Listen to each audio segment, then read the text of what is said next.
Hi hello ನಮಸ್ತೆ. ನಾನು ನಿಮ್ಮ ಲುಕ್ಮಾನ್ ನಟ್ಯಾರ್. ನಮ್ಮ ದೇಶದ ಪ್ರಧಾನಮಂತ್ರಿ ನರೇಂದ್ರ ಮೋದಿ ಅವರು ಮೊನ್ನೆ ನಮಗೆ ಮತ್ತೊಮ್ಮೆ ನಮ್ಮ ದೇಶ ಪ್ರೇಮ ಪ್ರಕಟಿಸಲು ಬೇಕಾಗಿ ಒಂದಿಷ್ಟು ಉದ್ದದ ಲಿಸ್ಟ್ ಕೊಟ್ಟಿದ್ದಾರೆ.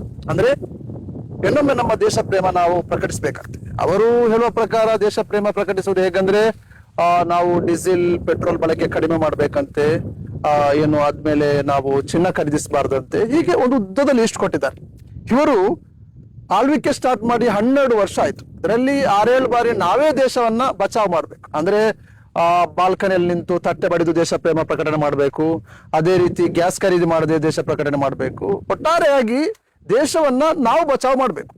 ಇವರು ದೇಶವನ್ನ ಆಳ್ತಿರೋದು, ಇವರು ದೇಶದಲ್ಲಿ ಪದೇ ಪದೇ ಪದೇ ಅಧಿಕಾರಕ್ಕೆ ಬಂದು ನಾವು ಭಾರತವನ್ನ ವಿಶ್ವಗುರು ಮಾಡ್ತೇವೆ, ವಿಶ್ವಕ್ಕೆ ದೊಡ್ಡದಾಗಿ ಮಾಡ್ತೇವೆ ಅಂತ ಹೇಳಿ ಬಂಬಡ ಬಜಾಯಿಸುವುದು ಇವರು.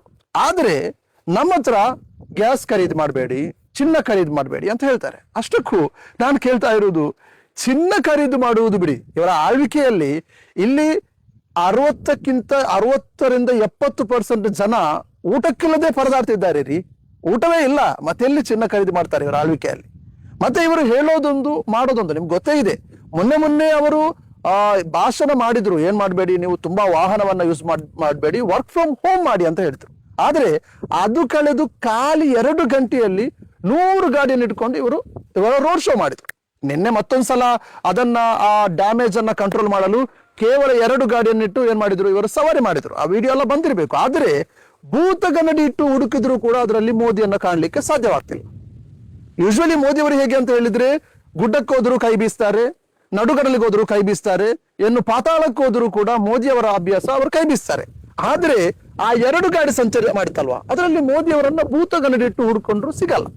ಇನ್ನು ನನಗೆ ತುಂಬಾ ಬೇಸರ ಅನಿಸೋದು ಈ ಬಿಜೆಪಿ ಅವರಲ್ಲಿ. ಯಾಕಂತ ಹೇಳಿದ್ರೆ ಅವರು ಏನೇ ಹೇಳಿದ್ರು ಕೂಡ ಇವರೊಂದು ಹೊಸತ್ತು ಡ್ರಾಮಾ ತರ್ತಾರೆ. ಅಂದ್ರೆ ಇವರು ಎಲ್ಲಾ ಜನರಿಗೆ, ದೇಶದ ಜನರಿಗೆ ದೇಶ ಪ್ರೇಮವನ್ನ ಇವರು ಬೋಧಿಸ್ತಾರೆ. ಇವರು ಹೇಳಿರೋದೇ ದೇಶ ಪ್ರೇಮ. ಇವರು ಹೇಳುವುದು ಮಾಡಿದ್ರೆ ದೇಶ ಪ್ರೇಮಿಗಳು, ಇವರು ಹೇಳಿದ್ದು ವಿರೋಧಿಸಿದ್ರೆ ದೇಶದ ವಿರೋಧಿಗಳು.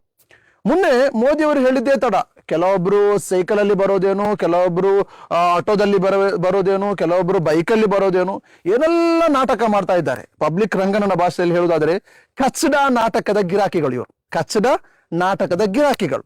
ಅಂದ್ರೆ ನಾನ್ ಕೇಳ್ತಿರೋದು, ಇವರು ಎಷ್ಟು ದಿನ ಸೈಕಲ್ ಅಲ್ಲಿ ಬರ್ತಾರೆ, ಎಷ್ಟು ದಿನ ಬಸ್ಸಲ್ಲಿ ಬರ್ತಾರೆ? ಇವತ್ತು ಕೂಡ ನಾನು ನೋಡಿದೆ, ವಿಜಯೇಂದ್ರ ಅವರು ಆ ಮೆಟ್ರೋದಲ್ಲಿ ಕೂತ್ಕೊಂಡು ನ್ಯೂಸ್ ಪೇಪರ್ ಇಟ್ಕೊಂಡು ಪೋಸ್ ಕೊಡ್ತಾ ಇದ್ದಾರೆ.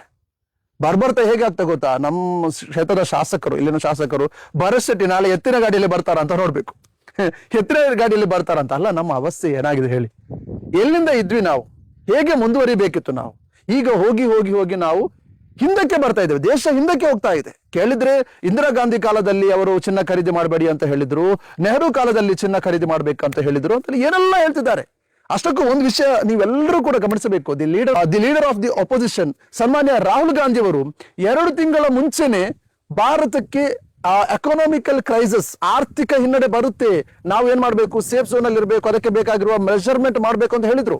ಆಗ ನಮ್ಮ ಪ್ರಹ್ಲಾದ್ ಜೋಶಿ ಅವರು ನೋ ಹಾಗೇನಿಲ್ಲ, ನಮ್ಮ ದೇಶ ಎಲ್ಲ ಇದೆ, ಗ್ಯಾಸ್ ಇದೆ, ಎಲ್ಲ ಇದೆ, ಇವರು ಸುಮ್ನೆ ದೇಶದ್ರೋಹಿಗಳು ಅಂತ ಹೇಳಿದ್ರು. ಈಗ ನೋಡಿದ್ರೆ ಮೋದಿ ಅವರು ಬಂದು ಹೇಳ್ತಾರೆ ಚಿನ್ನ ಖರೀದಿ ಮಾಡಬೇಡಿ, ಗ್ಯಾಸ್ ಖರೀದಿ ಮಾಡಬೇಡಿ ಅಂತ ಹೇಳಿದ ಅವರು ನೆಕ್ಸ್ಟ್ ಡೇನೆ ಅವರು ವಿದೇಶಕ್ಕೆ ಹೋಗಿದ್ದಾರೆ.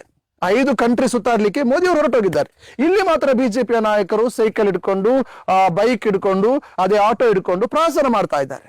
ಅಲ್ಲ, ಯಾರನ್ನು ಮೆಚ್ಚಿಸಲಿಕ್ಕೋಸ್ಕರ ಈ ಪ್ರವಾಸನ ಮಾಡ್ತಿದ್ರಿ? ಅಷ್ಟಕ್ಕೂ ಈ ಜನತೆ, ನಮ್ಮ ದೇಶದ ಜನತೆ ಅಷ್ಟೊಂದು ಮೂರ್ಖರು ಅಂತ ಈ ಬಿಜೆಪಿ ಅನ್ಕೊಂಡಿದ್ಯಾ ಏನು?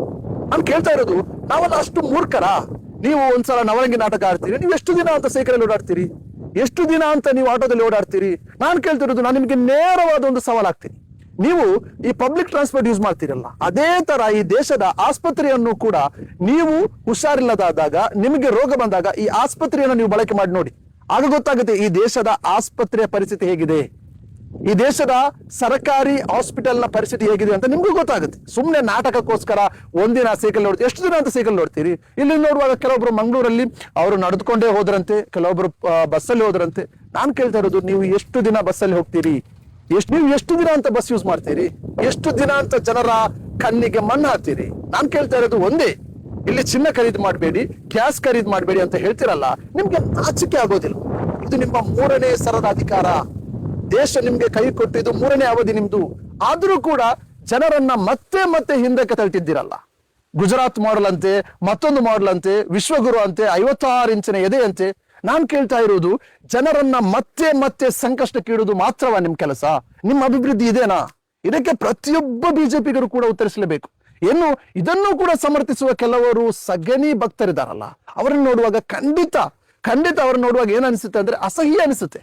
ದೇಶಕ್ಕೆ ಒಂದು ವಿಷಯ ಬರುವಾಗ ಅದನ್ನ ಬಿಟ್ಟು ಯಾರೋ ಒಬ್ರು ಹೇಳಿದ್ದಕ್ಕೆ ದೇಶ ಪ್ರೇಮ ಪ್ರಕಟಣೆ ಮಾಡ್ಲಿಕ್ಕೆ ಹೊರಟಿದ್ದಾರೆ. ಅವತ್ತೊಂದ್ಸಲ ತಟ್ಟೆ ಬಡೀರಿ ಅಂತ ಹೇಳಿದ್ರು, ತಟ್ಟೆ ಬಡಿದ್ರು. ಗೋ ಕೊರೋನಾ ಗೋ ಅಂತ ಹೇಳಿದ್ರು, ಅದು ಮಾಡಿದ್ರು. ಟಾರ್ಚ್ ಹೊಡಿಲಿಕ್ಕೆ ಹೇಳಿದ್ರು, ಟಾರ್ಚ್ ಹೊಡಿದ್ರು. ಇವಾಗ ಚಿನ್ನ ಖರೀದಿ ಮಾಡಬೇಡಿ ಅಂತ ಹೇಳ್ತಾರೆ. ನಾಳೆ ಹೆಂಡತಿ ಬಿಟ್ಟು ದೇಶ ಪ್ರೇಮ ಪ್ರಕಟಣೆ ಮಾಡ್ಬೇಕು ಅಂತ ಹೇಳಿದ್ರೆ ಅದಕ್ಕೂ ಸಹಿ ಇದ್ದಾರ ಗೊತ್ತಿಲ್ಲ. ಏನ್ ಅವಸ್ಥೆ ಅಂತ ಗೊತ್ತಿಲ್ಲ. ಟೋಟಲಿ ಆಗಿ ಇವರ ಕೈಯಲ್ಲಿ ಭಾರತ ಬರ್ಬಾದ್ ಆಗೋಗಿದೆ.